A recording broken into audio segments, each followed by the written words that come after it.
Et il est en train de me remettre mon pantalon. Et il me dit, bon allez, viens, je te ramène.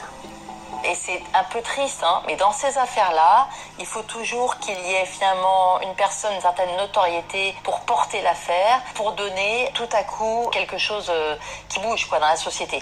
Le chanteur sort du silence pour la première fois ce soir. Le chanteur reconnaît une relation mais dément toute violence et toute contrainte.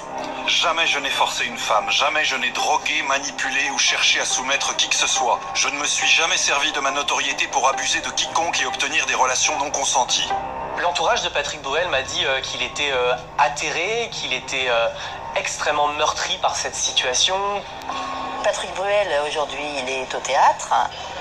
Ensuite, il commence une énorme tournée. Alors regarde, 35 ans après, donc qui est censée être une tournée de consécration et de retour sur justement toute cette extraordinaire période des années 90. L'affaire Patrick Bruel, qui est accusé de viol et d'agression sexuelle, prend donc un nouveau tournant. Des représentations prévues au Québec ont été annulées.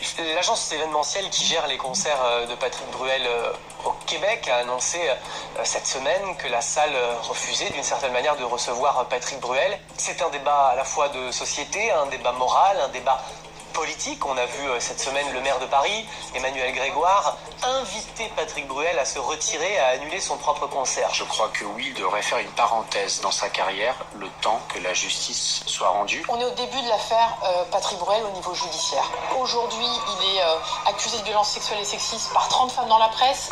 Il y a 12 plaintes au moins qui le visent actuellement judiciairement. La justice, elle est en train d'entendre les femmes qui se manifestent à travers des plaintes ou des signalements. Donc c'est le temps judiciaire qui est un temps long. Et c'est signé Diana Butrago avec nous toujours, l'essayiste.